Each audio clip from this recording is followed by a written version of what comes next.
यह कहानी एक शापित हवेली की है, जहां हर 100 साल में एक शादी होती थी और हर बार दूल्हा सुहागरात के बाद रहस्यमयी तरीके से गायब हो जाता था। आदित्य और कृति की शादी तय हुई थी। कृति इस दिन का बेसब्री से इंतजार कर रही थी। उसके परिवार ने एक पुरानी हवेली को शादी के लिए बुक किया था, जो पीढ़ियों से वीरान थी। गांव वालों ने इस हवेली में शादी करने से मना किया। एक बूढ़ी औरत ने चेतावनी दी, ये हवेली श्रापित है, यहाँ मत जाओ। यहाँ जो भी दुल्हन बनती है वो असली नहीं होती।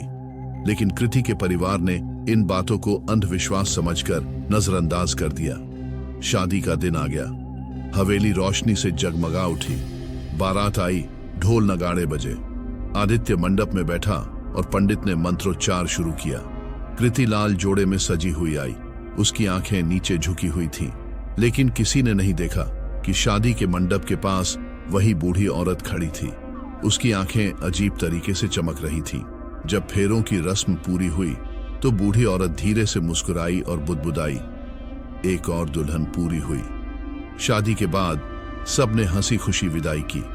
आदित्य और कृति अपने कमरे में पहुंचे। कमरा सुंदर तरीके से सजाया गया था। गुलाब की खुशबू फैली थी। कृति घूंघट ओढ़े बिस्तर पर बैठी थी। आदित्य मुस्कुराते हुए उसके पास आया और धीरे से बोला, अब तो घूंघट हटा सकती हो कृति। जैसे ही आदित्य ने घूंघट हटाया, वो अचानक ठिठक गया। कृति की आंखें काली थीं, गहरी, अंधेरे से भरी हुई। उसकी त्वचा बिल्कुल ठंडी थी, जैसे वो जिंदा होते हुए भी मरी हुई हो। आदित्य ने घबराकर पूछा, तुम ठीक हो? कृति धीरे से मुस्कुराई, लेकिन उसकी मुस्कान असली नहीं लग रही थी। हाँ, पर तुम नहीं। अचानक कमरे की सारी लाइटें बंद हो गईं। ठंडी हवा चलने लगी और दरवाजे अपने आप बंद हो गए। शीशे में आदित्य ने कुछ देखा, परछाई। लेकिन वो परछाई कृति की नहीं थी। वहां कोई और था, एक जलता हुआ चेहरा जिसकी खाल पिघल रही थी, जिसकी आंखों से खून बह रहा था। आदित्य की चीख से पूरा घर गूंज उठा। जब घर वालों ने कमरे का दरवाजा तोड़ा तो अंदर कुछ भी नहीं था, न आदित्य न कृति। सिर्फ दीवार पर खून से लिखा था, एक और दुल्हन पूरी हुई। घर वाले हैरान थे। उन्होंने पूरे घर में आदित्य और कृति को ढूंढा, लेकिन दोनों का कोई नामो निशान नहीं था।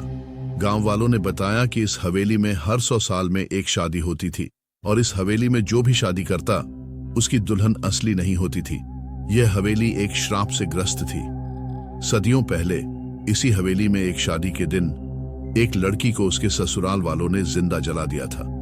मरने से पहले उसने श्राप दिया था, अब हर 100 साल में एक दुल्हन बनेगी, पर दूल्हा हमेशा के लिए गायब हो जाएगा। और अब आदित्य भी उस हवेली का हिस्सा बन चुका था। कहते हैं, जब भी कोई उस हवेली में जाता है तो उसे रात के अंधेरे में सफेद साड़ी में एक परछाई दिखती है। कभी कभी कोई हवेली के दरवाजे पर दस्तक सुनता है, जैसे कोई अंदर से बाहर आने की कोशिश कर रहा हो। शायद वो आदित्य है जो आज भी किसी से मदद मांग रहा है, पर उसकी चीखें अब हवेली के बाहर नहीं जाती।